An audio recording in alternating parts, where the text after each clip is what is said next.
তবু মনে রেখো, ও তবু মনে রেখো, যদি দূরে যাই চলে, তবু মনে রেখো, যদি পুরাতন প্রেম ঢাকা পড়ে যায়, নব প্রেম জালে মনে রেখো, ও তবু মনে রেখো, যদি থাকি কাছাকাছি দেখিতে না পাও।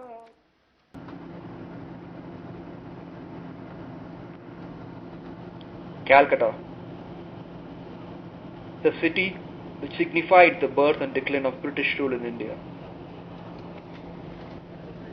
The city which defined its home state more than any other city, thus it's the city which is so proud of being itself.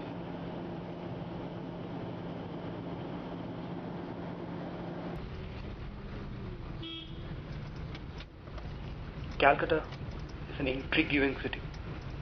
Every street, every alley, every person you meet, there's something interesting in it. This is a city which doesn't care about how others feel about it. It is so true to itself that it has never lost its individuality. This is also a city which is very difficult to comprehend. How then do you explain their passion for literature and their passion for hastals? How do you explain the city which paved the way for Hindu reforms and yet killed thousands during partition? How do you explain a city which gave 3 Nobel laureates and a hardcore Naxal movement? How do you explain Sri Ramakrishna and Kanu Sanyal?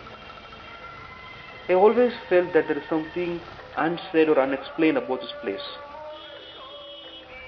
Being a curious Indian I am, I set out on the streets just hoping to find it out.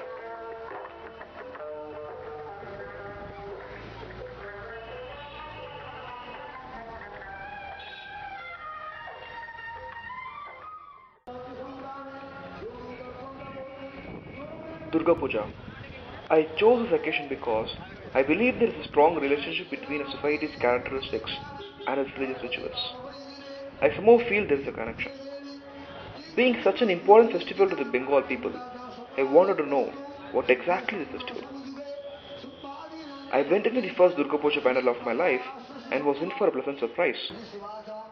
I stood before the idol, and before even I started praying, the first thought I had was, what a beautiful piece of art. I looked around and observed the same thing.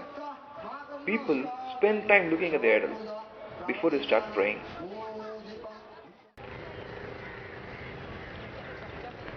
As I walked around, I couldn't help but notice the most obvious thing. Calcutta is happy. One could easily sense the festive mood out there. The history of Durga Puja bears a striking resemblance to the history of modern-day Bengal.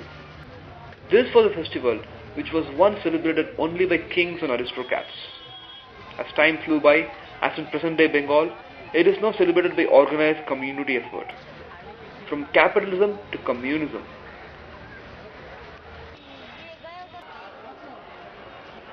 As I hopped from one panel to another, I saw loads and loads of families discussing about the beauty and architecture of each panel. What a rich festival it is. Rich in terms of art. An average Bengali's taste was real good. No wonder some of the best Indian films ever made and some of the best books ever written have come from the soil.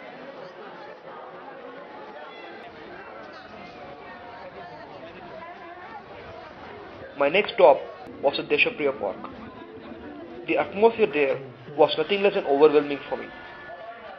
I saw people of all ages indulging themselves with small pleasures which would have been brushed aside as uncool by the so-called modern cities.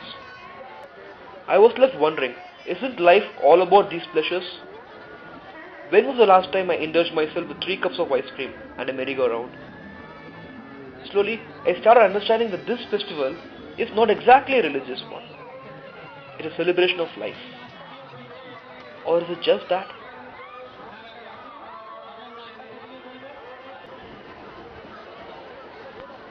My readings on Bengal history gave a much more broader role for the puja. The role which probably defined the modern day Bengal.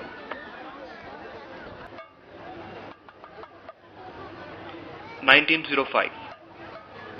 I'm not sure whether all Bengalis know that this is the most important year for them ever. This was the year when Lord Curzon decided to partition the province into East and West Bengal.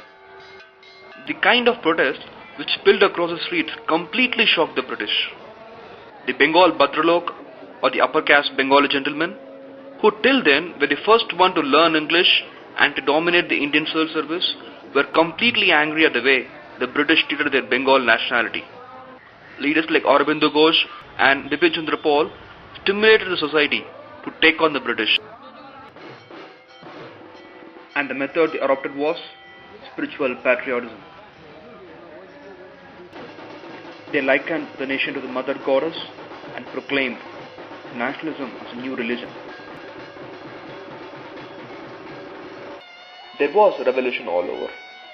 Aurobindo Ghosh, who I thought was a saint because of his Pondicherry roots, was in fact a revolutionary in his early days. In one of his articles, he said that Gita, the Bhagavad Gita, is the best answer to those who shrink from battle as a sin and from aggression as a lowering of morality. I cannot help but think that these are a lasting impact on the Bengali culture. Fight for your rights. Don't be ashamed of it. Leaders like Aurobindo thought that the best way to grow a strong national spirit was to provide a divine image to India. And thus, Goddess Durga became the most favorite deity of the Bengal revolutionaries. It became customary for them to make promises before her image.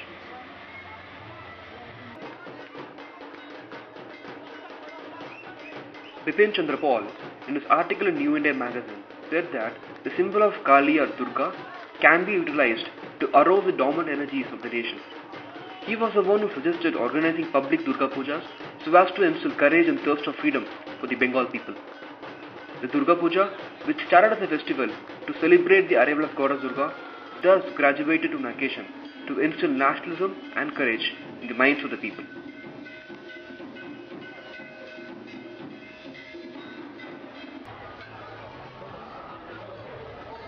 It is no wonder, in the land of Durga, that women are treated with so much respect.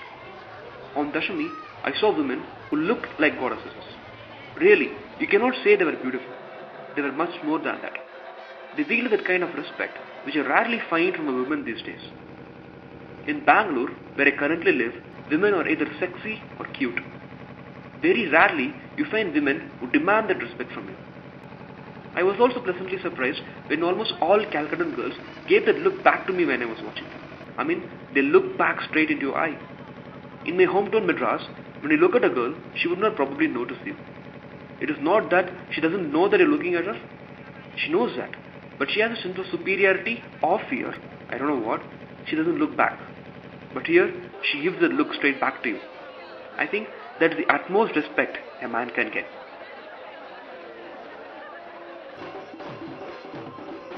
When I spent time reading about Bengal, what amazed me was the kind of life the Bengal people lived.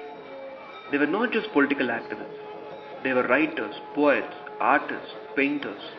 They had a second life which they never compromised.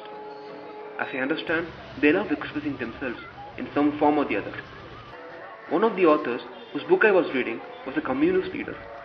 In the prologue, it was said that he was not able to complete the book because he had a lot of paintings to do. It took some time for me to assimilate that fact. Here we have a political activist and a painter. For me, Rabindranath Tagore defines a Bengali. On one hand, he had a rich contribution to Bengal art and literature, and on the other, he responded to the problems of the society.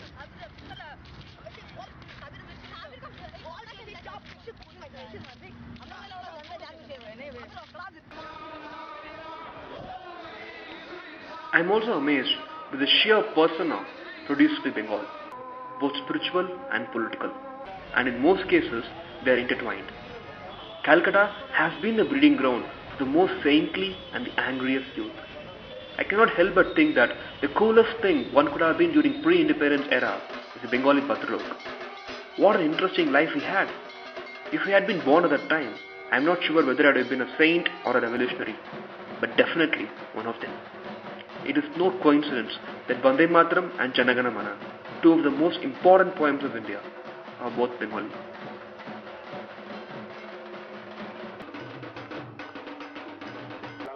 With such a rich history, I got inquisitive as to what the present day Durga Puja meant to people. Is it still talking about patriotism? My conversations with the taxi driver and few of the students in Maroc Square revealed that right now Durga Puja is just a festival, just like Diwali or any other festival. The idea of nationalism is slightly irrelevant now. It's all about celebration.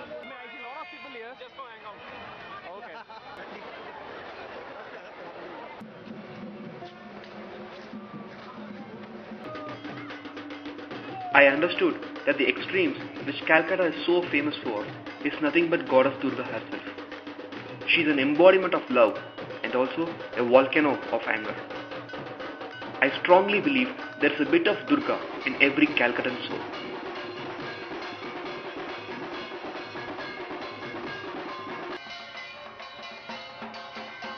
On Dashami, in the whole of Bengal bid goodbye to goddess Durga, I had the most obvious question on my mind. How will this festival graduate into in the coming years? I remember seeing a lot of awareness campaigns in roads leading to each pandal. The pandals are undergoing yet another change which is so synonymous of Durga Puja's history. Durga Puja has continuously adapted to the changes the society faces.